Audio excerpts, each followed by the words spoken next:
What is going on, everybody? BobbyFi with my man Eric Sheets-Haber. We're going to be talking through this Friday monster NBA slate.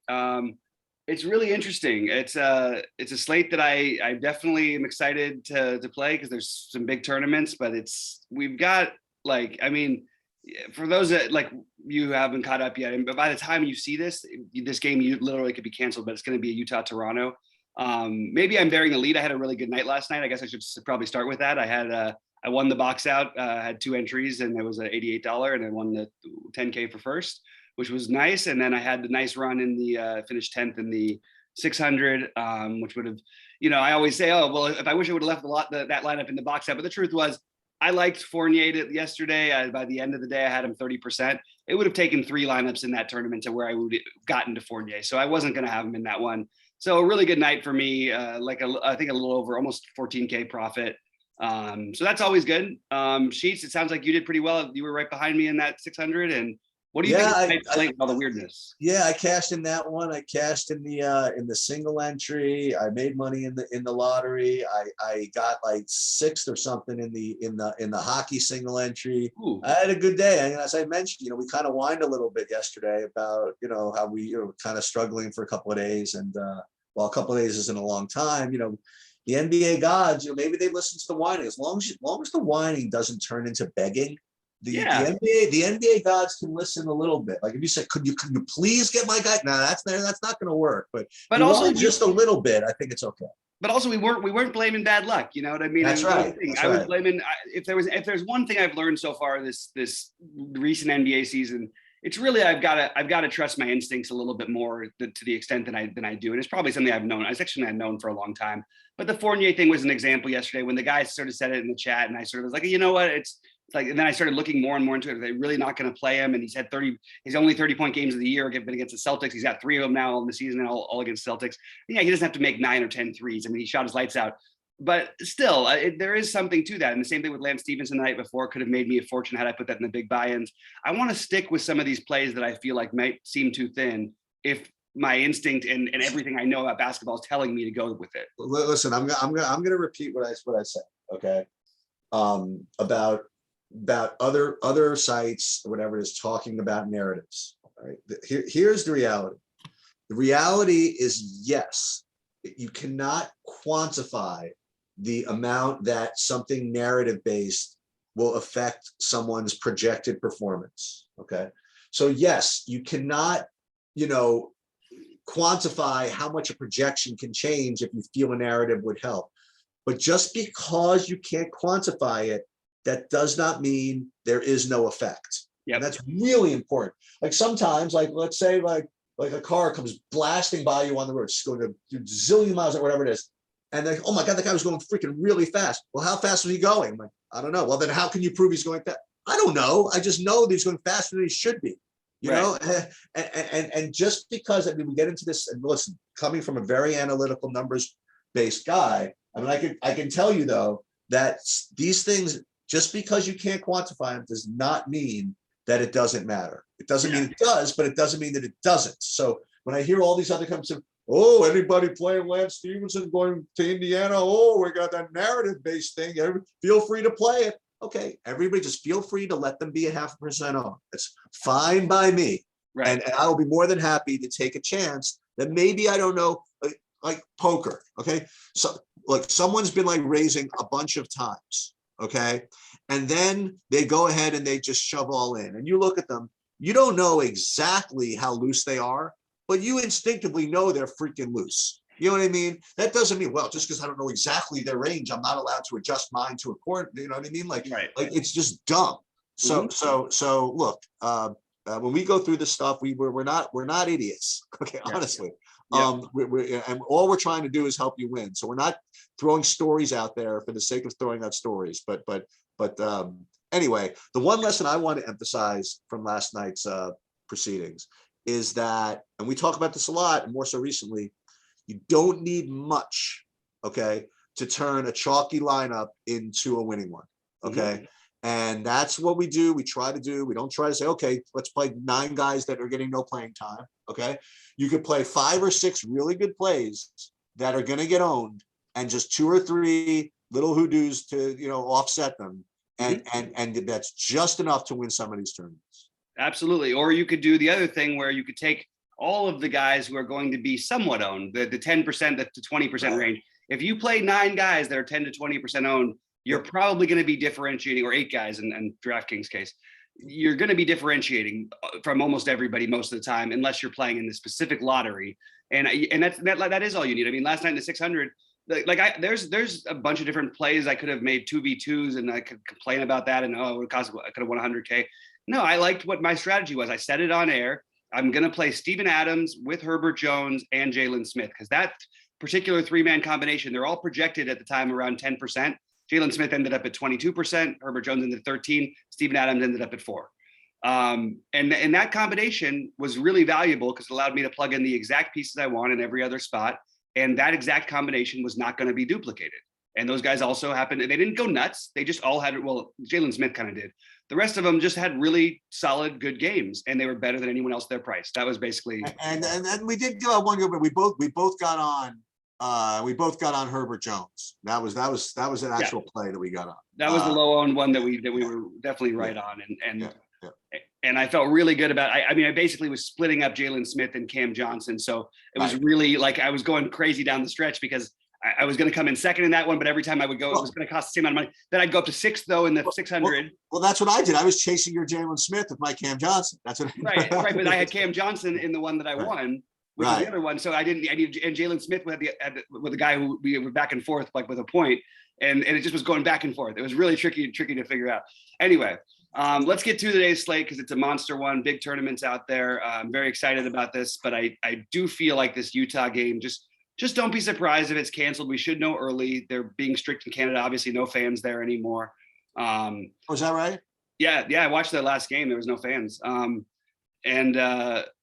I think we need to try to if it plays, you have to pretend for net right now that everybody in Utah is the best play on the slate. But we'll certainly talk about everybody else and just keep in mind that some of these plays we're talking about might be rendered fairly insignificant if that Utah game does in fact play.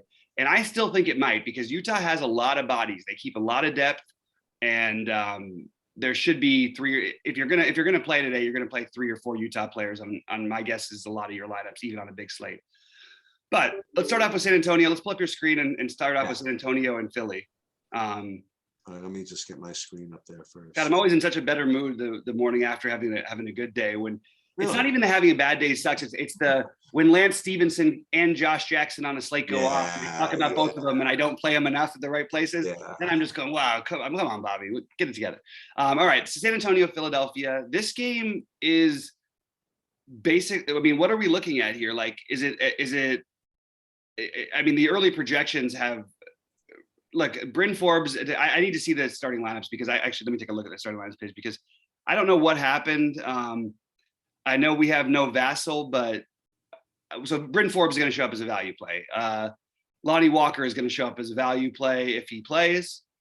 But there's Keita Bates-Diop there. Trey Jones is there. Javonte Murray is still there. Yeah, he's still in tonight. I don't know that I'm as into this San Antonio situation as other people are going to be. It's a very, it's a tough line with these guys because, we saw it even with DeJounte Murray out. You have no Derek White. But it doesn't, like, guys can go off, but they don't necessarily have to. It can all go to a guy like DeJounte Murray. And to be honest, I kind of like the idea of a very long shot DeJounte Murray play. I just don't like it's the first game. And DeJounte Murray came back and is supposed to have a 30 minutes restriction, played 33, put up 56 in his first game back. And this matchup is not great, but he's an off the board guy who I'm considering. Bryn Forbes and Lonnie Walker and Keita Bates-Diop are sort of the guys who you're going to show up for value. If I had to pick one, I would pick Lonnie Walker. I think I like Bryn Forbes a lot as a player.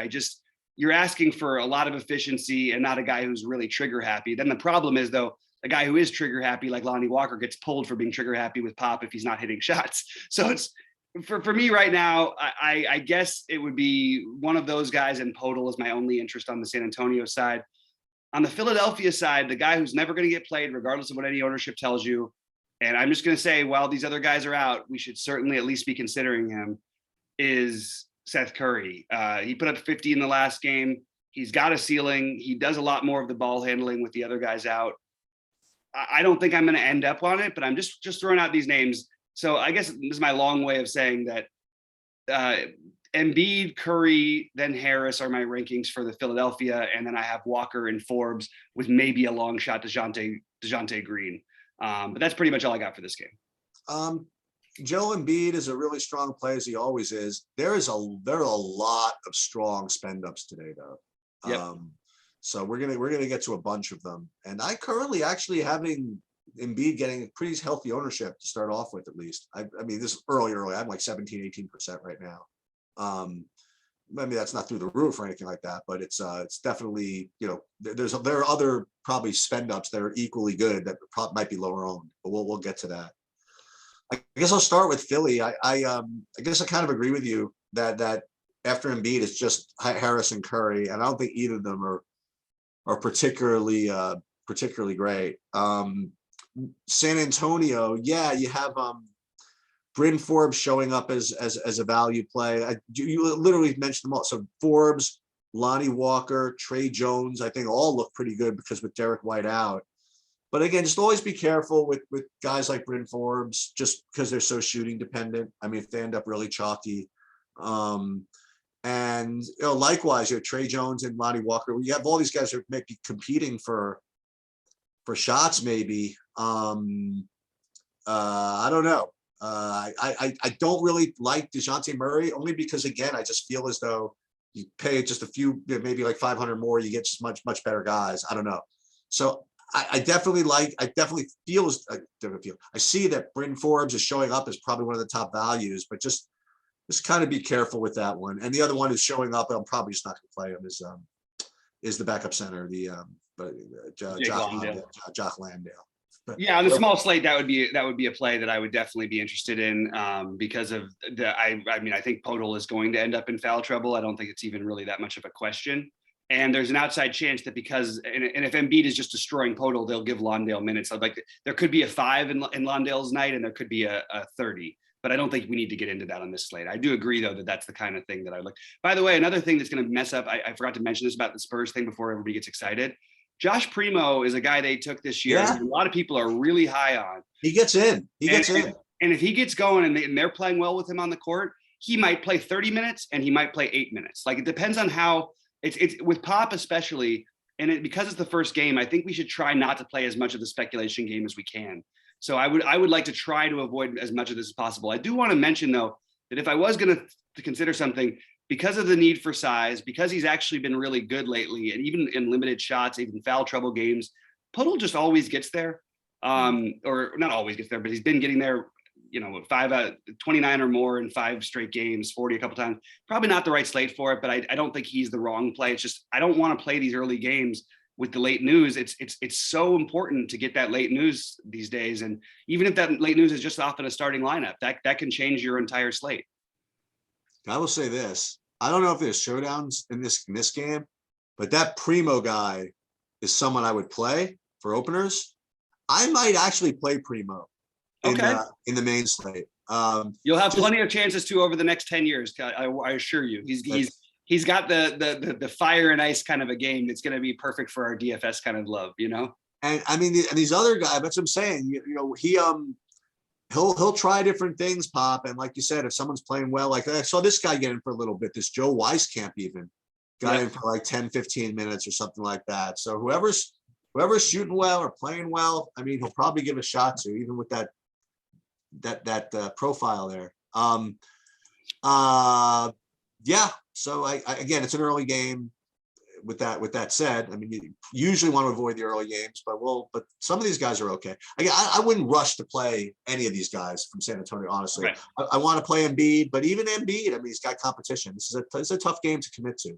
Yep. Yeah, I agree. I think Embiid is my favorite play in the game as of right now. And if I did play him, I wouldn't mind one of the cheapos as a run back. But again, I think we're going to find better spots as we go through this.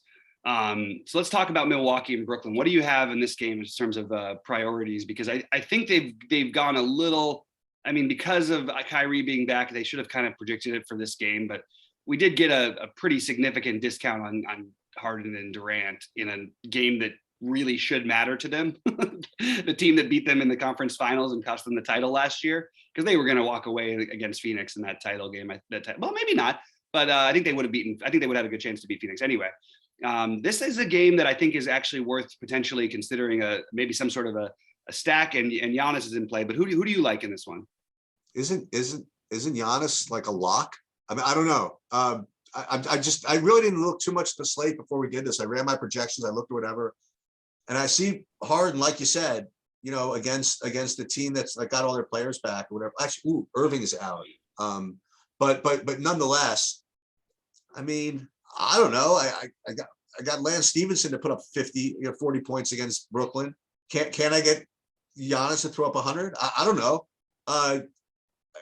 Look, we'll go to other spend ups later, but for now, I mean, I'd rather play Giannis than Embiid, if that makes any sense. Well, yeah, I mean, you have no Drew Holiday there.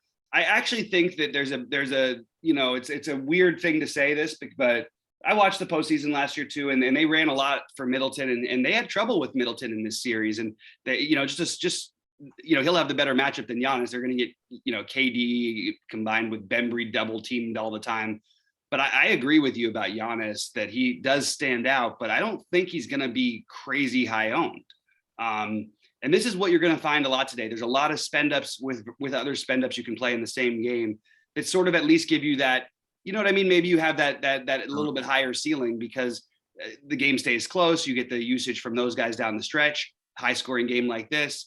High scoring game like the Lakers is another one that's an example of this. And then look, every now and then, 5% of the time, these games are going to go into overtime. And if that happens, and you miss out on Giannis and one of Harden or Embiid, you're going to miss out on 150 points if the game goes into overtime. You're probably going to miss out on 120 in regulation. So I agree that Giannis is a great play. I think Middleton is a sneaky mid-range play that I think no one is going to end up playing today. But I think he actually benefits a ton from Drew being gone. I almost would say maybe even not more than Giannis, but it could be temporarily as much as if Giannis was gone, because Drew has really taken over the ball. Like, he's much more ball dominant than he has been in the past this season. What are your thoughts on the Brooklyn side? Yeah, before I even get there, I got a couple of other guys from Milwaukee. From Milwaukee. So yeah. One guy I wanted to mention, one guy I wanted to ask you about. The guy who's showing up, he's not a big deal. He's only showing up like 5.5x, but a guy named Javonte Smart. I guess he's showing up because Drew is out. Yeah. I have him projected for 25 minutes. Now, again, he's not going to smash or anything like that, but I figured I would just ask you what kind of player he is. I'm getting, a little bit of Nwora again, just because I always do. But I got to tell you who I kind of want to play here. Is I think I want to play some Bobby Portis. I kind of hear you, yeah. And boy, oh boy, I don't want to say this the wrong way, but it just feels as though, like, I don't know, Portis going to Brooklyn. He's not even from Brooklyn, I don't think. It might be racist bringing this up. It just seems like he's the type of guy that would want to come to Barclays Center and just freaking show out. You know what I mean? No, it has nothing to do with racism. It's the guys you're facing up against. Yeah. Well, this is one thing I like about this Bucks team is that they are actually like the weird underdog after winning the title. Like, they're like the weird, like, there's no like hangover for when these guys play, they want to beat the hell out of you. They guys like Portis and Giannis don't have a long memory like this. Oh, well, we beat them, so maybe we can relax a little. That's not how they think. They just play. They play with a little bit of, especially Giannis plays basically is like a grown version of an extreme of Westbrook. If Westbrook was 7 feet tall, he probably would look a little something like Giannis. I'm with you on those guys, and more importantly, we've seen centers lately just absolutely just massacre. I mean, centers and big men. I mean, we saw Sabonis the other night just torch this team. We saw 5 blocks or whatever from Turner the other night, I believe it was. Just all season long. I mean, they just don't have an interior presence that's anything you're afraid of. I like Nicholas Claxton's game and all, but he's not a true center. So you can get away with playing, I think, those guys. I like the Nwora play as a long shot play, but I do want to mention one thing. Isn't it odd that Cousins played really well for them and sort of refound his career, and then they cut him? I didn't even know that. He just doesn't fit in with their long-term plans. And the truth is that what are they going to do with it? I just think they know in a playoff series they can't get away with playing him. But it was still did anybody pick him up or no? They will any day now because Okay. And you know what? He's a valuable guy to have for a team that maybe struggles offensively, but Milwaukee doesn't really have the need for him for the most part. They just did when they were down bodies. I was still surprised that they did it though, because I think he's a better player than some of these other guys are, at least offensively anyway. I will say this also. This is well, I'll tell you, like New York is like now is like a New York City specifically has like a 45% COVID positivity rate right now. So everybody's like everybody's like so over it and whatever it is. This freaking Barley Center is going to be just raging. I mean, there's whoever goes in there, whether it's like 15,000 people with fake vaccine cards or 15,000 other people that just want to go out. This place is going to be just jammed, and that's gonna juice up the Brooklyn guys, going to juice up Giannis, and this is I think this, I don't know what this over under is. What is it, 250 or something? Whatever it is. It's not 250. It's 230, but it is 32 and a half. I mean, this is going over for sure. I mean, I don't know, whatever it is. I was going to say over 250 was under if it was 250. So yeah, I think this game shows out. I think that like there's a lot of NBA games that have shown like these terrible players. You know what I mean? Look, there's no Drew, and obviously there's no Kyrie or whatever. But you get Giannis in town, Middleton's playing. You got both Durant and Harden on the court. I think there's gonna be very little defense played in this game. I think both teams are gonna go crazy. See, I have a little bit of a different take. I think both teams taking the game super seriously is actually going to make it a little bit lower scoring. But I mean, look, it's still going to be a really high scoring game. Don't get me wrong. I'm not gonna. I have my bets of the day, and by the way, I've been doing pretty unbelievable on those, especially.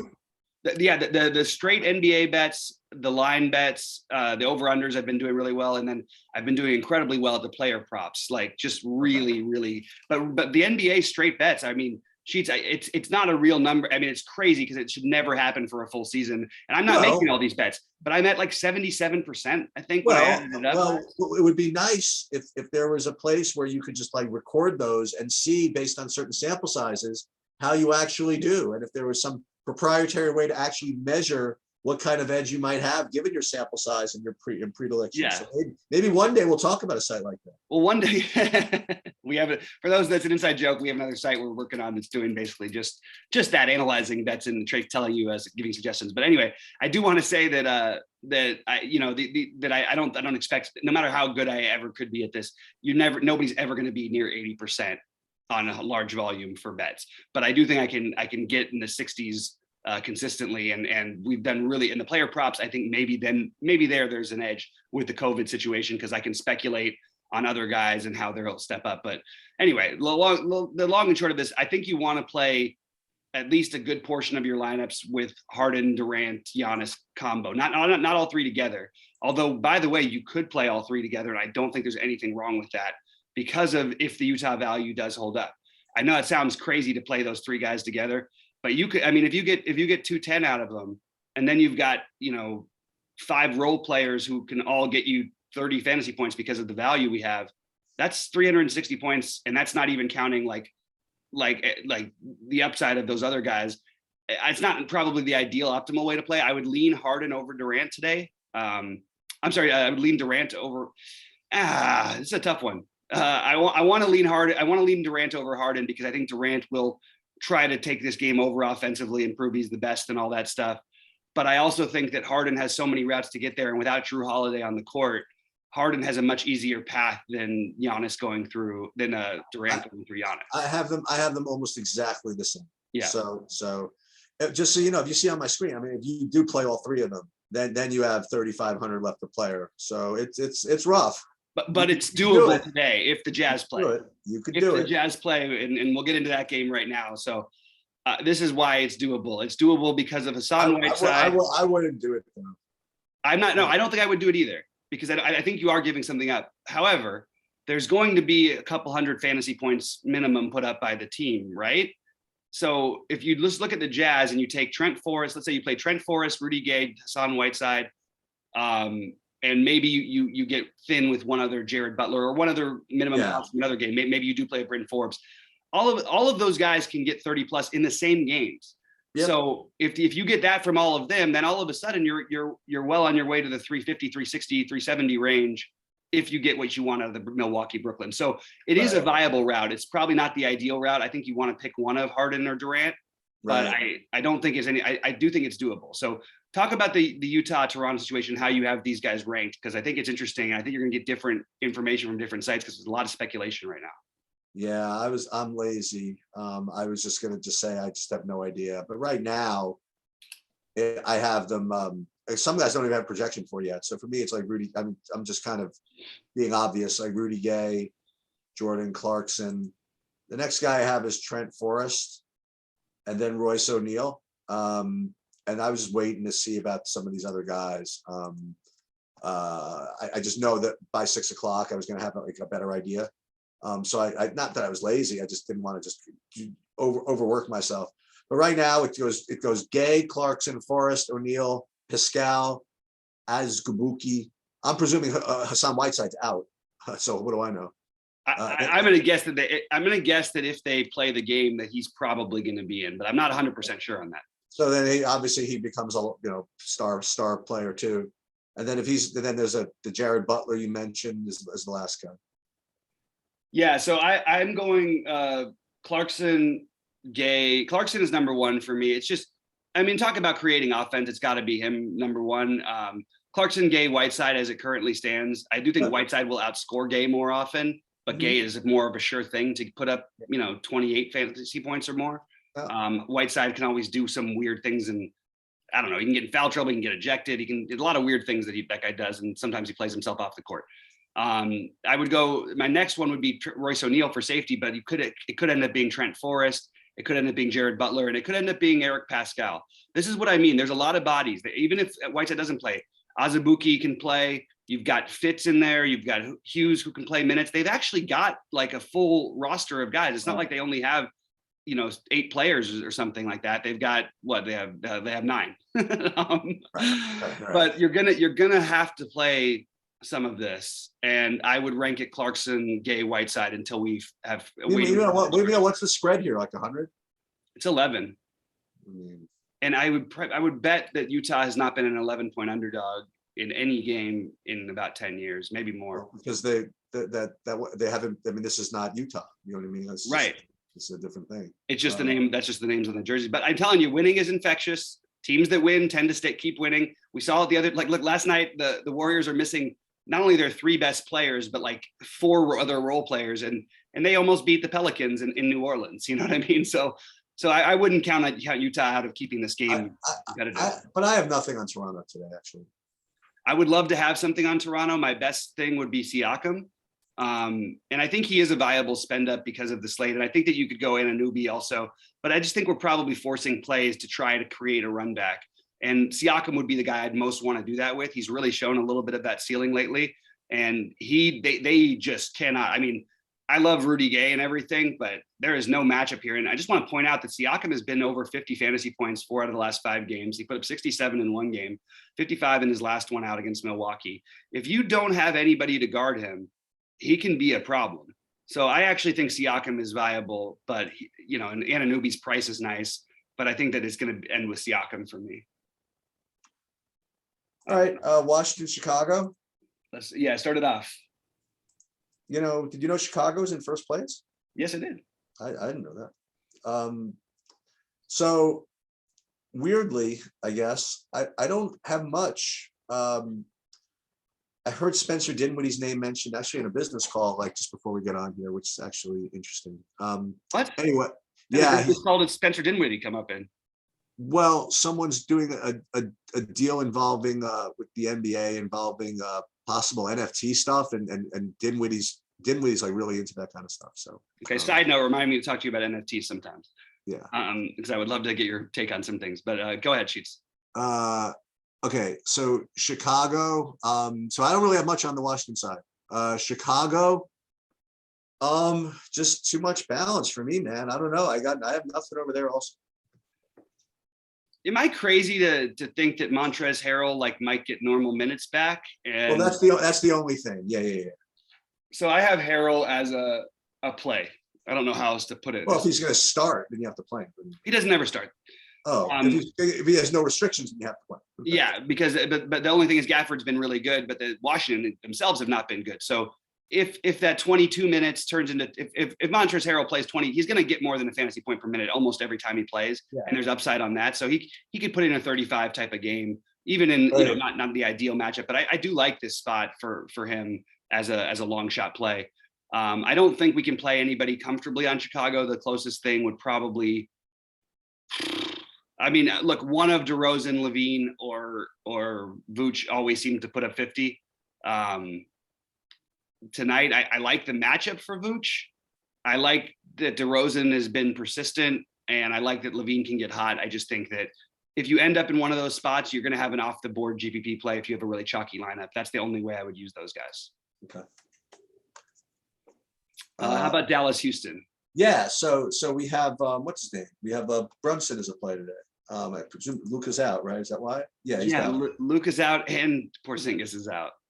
Yeah, so we have all these Dallas guys starting with Brunson, and then there is Tim Hardaway Jr., there is Dwight Powell, there is Dorian Finney-Smith. And projecting at 5.2x is Marquise Chris at 15.6 fantasy points. I'll just say it. You're going to have to play him at least in one. Put him in one lineup sheet. Wait. And there's also, by the way, I forgot the top guy I have is actually the aforementioned Maxi Kleber.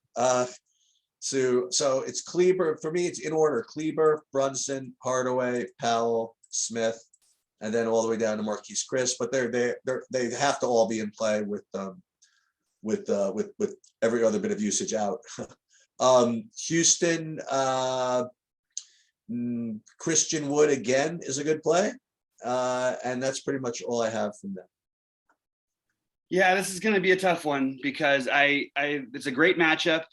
Dallas still a 2.5 point favorite without Luka and that's how bad Houston is, huh? But Houston's been like competitive so much more lately. Yeah. I sort of like Houston to win this game outright, to be honest with you. But I would say that I think Brunson is a premier play on the slate. I think that the Kleber thing, it's really hard for him to get usage unless someone's creating him shots, which could be Brunson, and there's more shots to go around, but it's really someone else creating you shots. That's the biggest issue I have. I think this is a good DFS game. So I would go Dorian Finney-Smith, I would go Brunson 1, Hardaway and DFS are right in the same range for me. I feel like I like the DFS minutes and I like Hardaway's heat check ability, and they're going to need guys who can create shots. So that sort of brings Hardaway into the mix. They're going to score 108 points or 100 points period, which, by the way, I think that the under in this game is very live too. I really think you're going to need something out of one of Hardaway, Finney-Smith, Marquise Chris, because he's another guy who can actually score, even though he doesn't, it's not like his thing, or like Reggie Bullock or something, but I'm not going to play Reggie Bullock. So I would go Brunson. I want to say Hardaway than Finney-Smith, but there's a part of me that almost feels a little more safe with the Finney-Smith is going to get 35 fantasy points tonight just by being on the court. What did you say about the Houston side? I like Christian Wood again, and Kevin Porter Jr. isn't projecting really well, but this could be a sneaky game stack. I agree. I like all of that.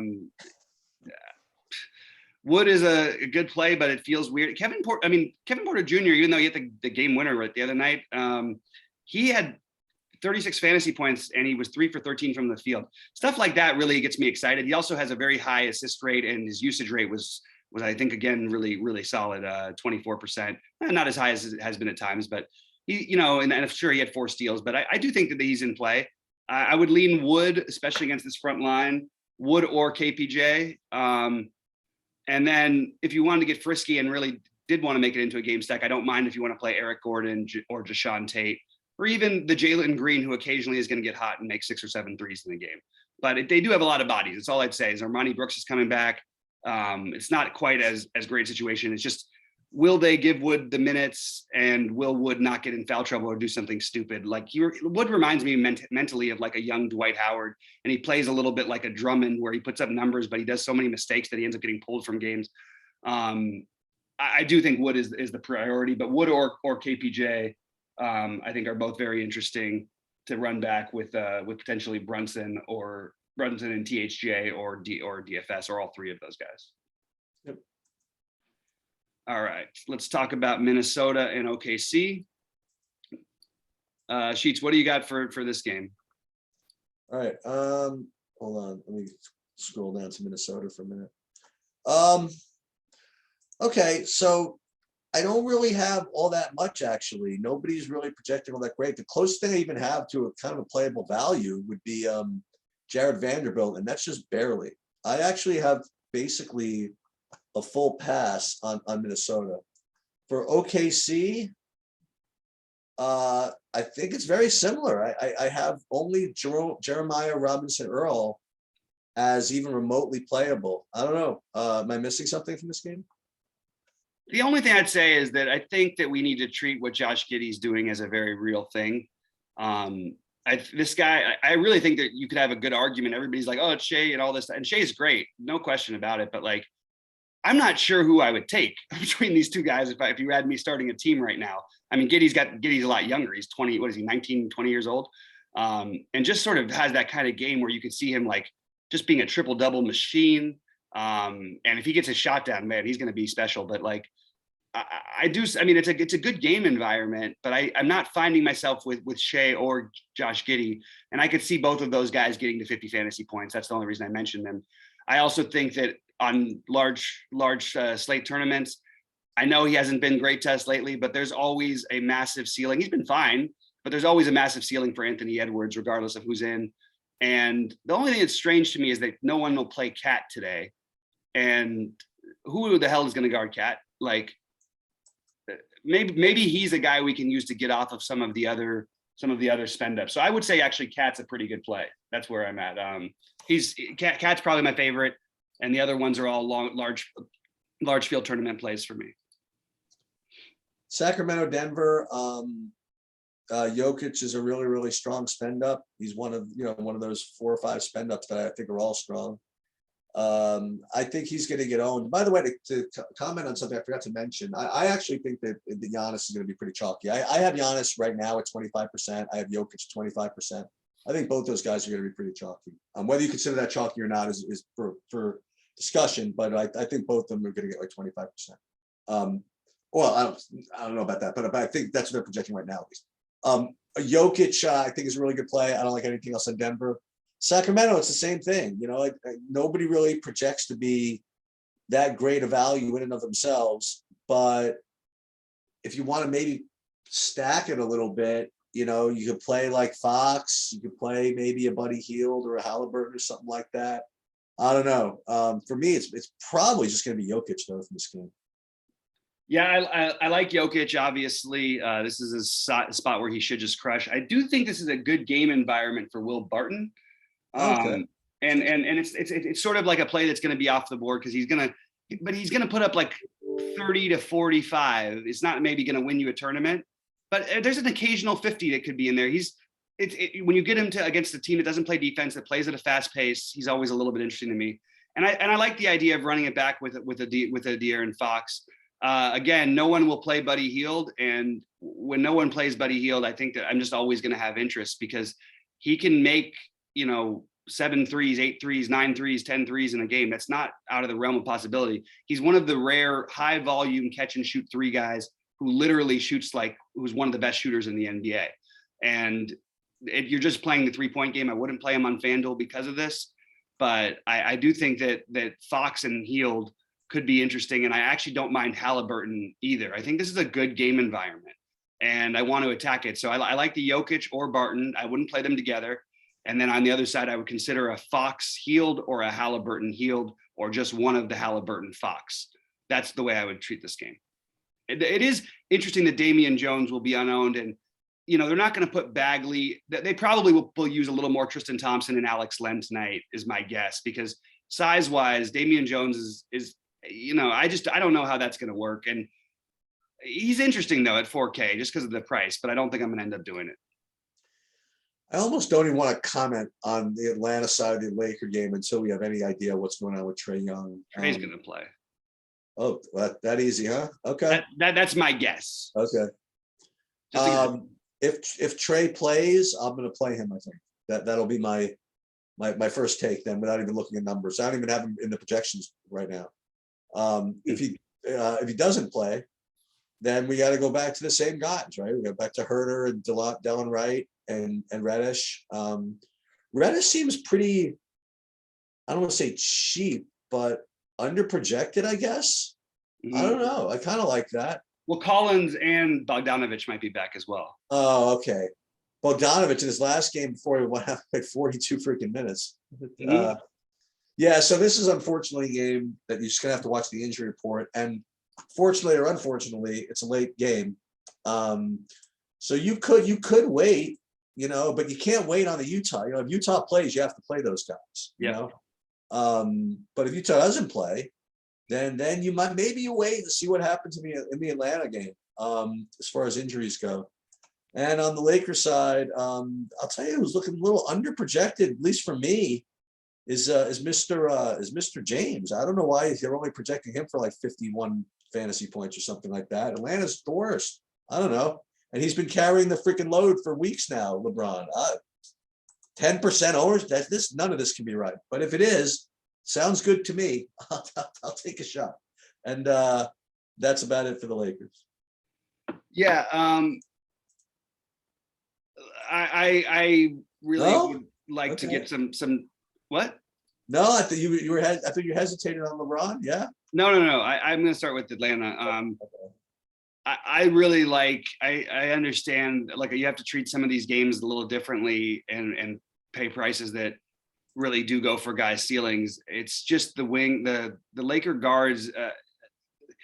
They do have Avery Bradley, who they can throw out there on Trey if he's in there. But I think this is the kind of game where you could look for a 50 real life point game from Trey. And I think that Clint Capella is a really strong play against the Lakers. I'm a little concerned at how they give him minutes and how they go small.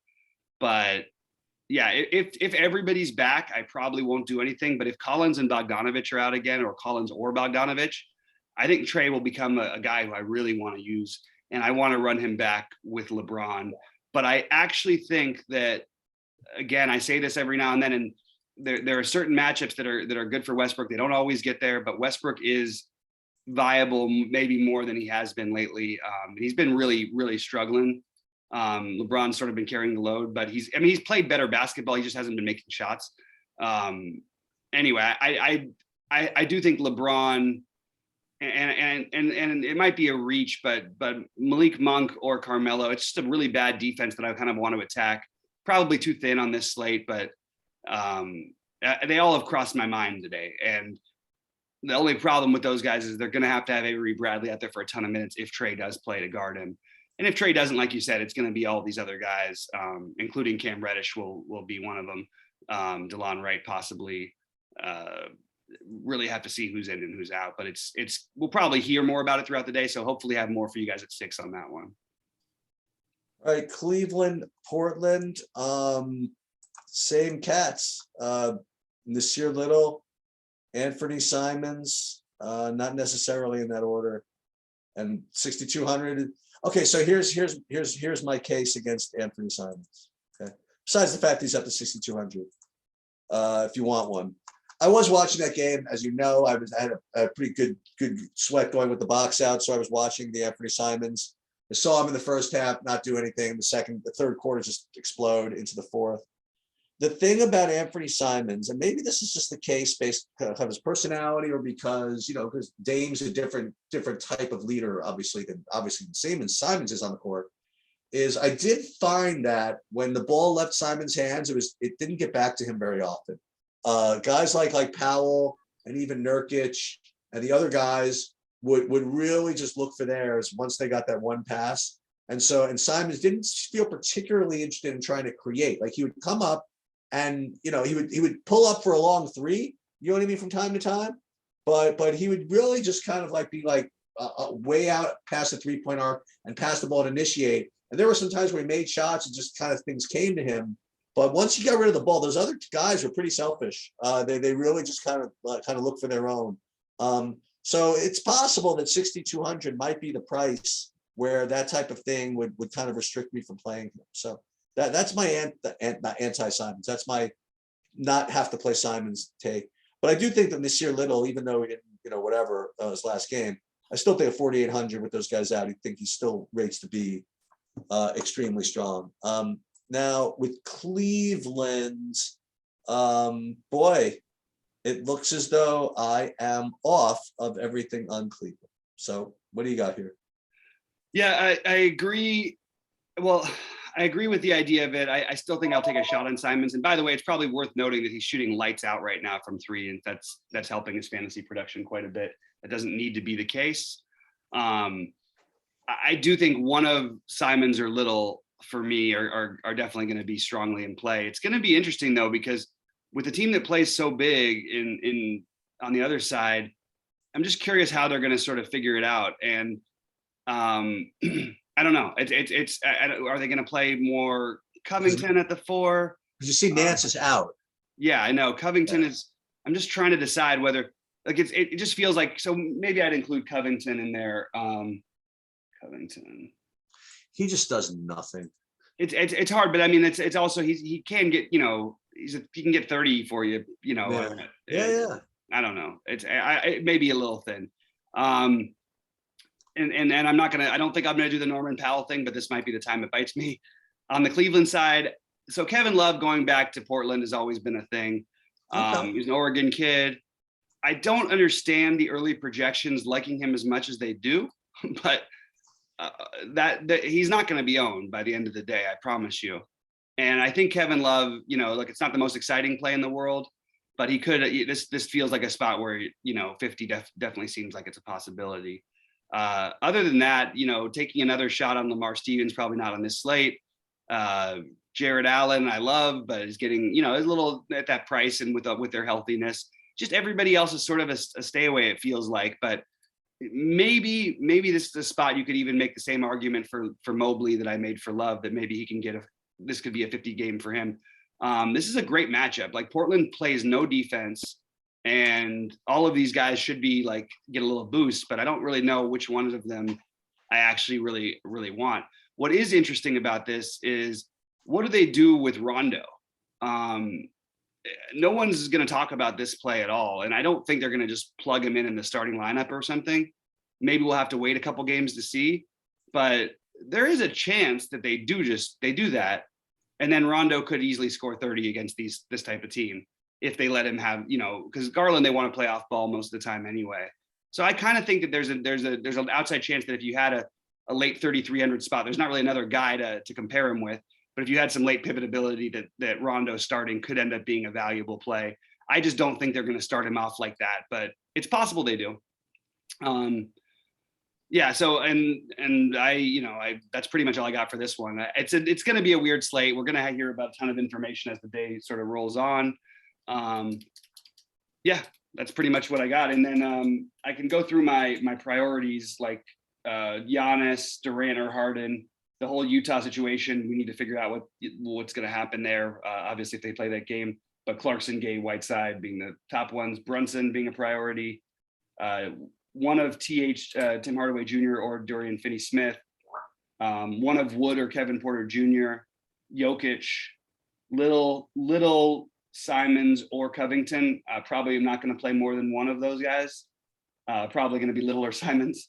And Trey, or if Trey's out, or John Collins and the other one, Bogdanovich are out, then we're going to go all Atlanta. And I am going to try to get LeBron as a potential, next level priority. It's hard with the prices of the guys in Brooklyn in this matchup for me to, and for Giannis on the other side, for me to prefer LeBron, but there's no reason why LeBron couldn't outscore these guys. The problem is then you get Jokic in there as well.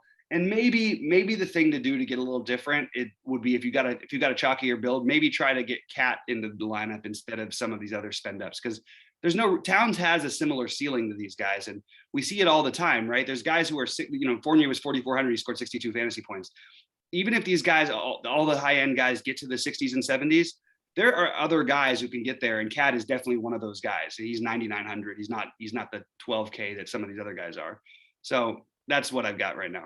Yeah, one of the spend ups between Jokic Giannis, Harden, Durant will be used, or Embiid, maybe two, depending on what Utah goes. My first, non-stud priority would be Brunson, followed by Jordan Clarkson, presuming that game goes. And then I have guys like Christian Wood, maybe even Tobias Harris in there, and then the Dallas value, Kleber, and those other guys. It makes Kleber. You love this Kleber thing. It feels really thin to me on this slate, but I got you. All right, guys. Well, good luck. We will be with you at 6. Cheech, you're going to be around at 6? Yep. All right, and we'll have more for you then. And let's crush it today. Good luck, everybody. There.